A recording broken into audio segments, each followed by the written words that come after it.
Kwanza nipende kumshukuru Mungu kwa ulinzi wake ambao ametenda kwa timu yetu. Imesafiri salama na hatimaye imefika salama hapa Singida, tumeipokea. Tunamshukuru Mungu kwa hilo kwa kweli.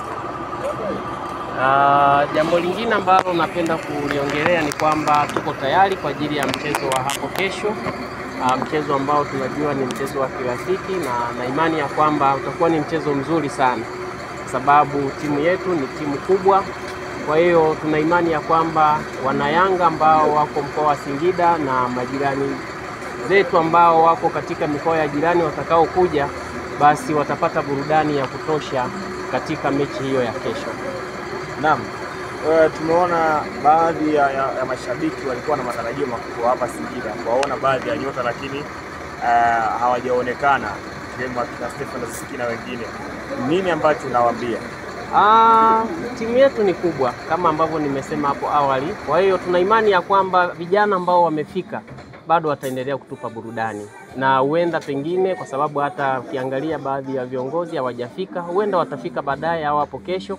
Lakini kama hata watofika, kwa wale ambao wako kwenye majukumu ya timu za taifa katika mataifa yao na wale ambao wako kwenye timu ya taifa, Taifa Stars, tunawatakia na wao kila laheri. Lakini na imani kikosi ambacho kimefika kitakuwa ni kikosi kazi ambacho kitakuja kutupa burudani wana Singida.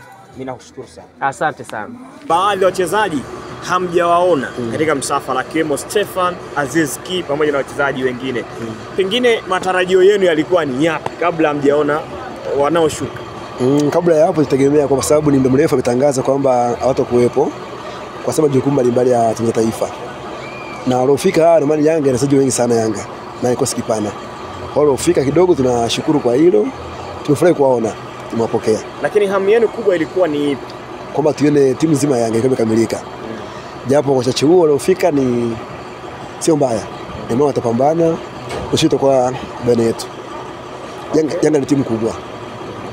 Naam, wanaenda kucheza na Singida. Singida wazuri pia. Ndio. Lakini kikosi chenu baadhi ya nyota hawapo. Huenda tukaanza kuwaza Yanga inawezekana kapasuka kesho. Ni ngumu kwa sababu Yanga alokaa nje aliyoko ndani wanafanana wote. Hawana tofauti. Kwa hiyo kumkosa Ziziki mbadala wake yupo. Kwa hiyo walokuja hapa na imani kwamba kesho watafanya kitu. Na ni uhakika watafanya kitu. Okay. Ndio. Naam, mashabiki wa Dar es Salaam Young Africa wengine wanawaambia nini ambao hawajafika kuja kushuhudia Yanga wakiwasili hapa? Sasa ni mashabiki wa mkoa wa Singida, naomba niwaambie kitu kimoja kwamba kama nimekuja Yanga kama hivi tujitokeze kwa wingi, tuisupport timu yetu, tuwe kitu kimoja kwa sababu Yanga ni ya kwetu wote na tuweke pamoja. Wajitokeze, tujisajili kwa wanachama hai, tuwe na kadi zetu, tulipie kadi zetu za wanachama, tununue bidhaa za Yanga, maisha endelee. Nakushukuru sana. Asante sana.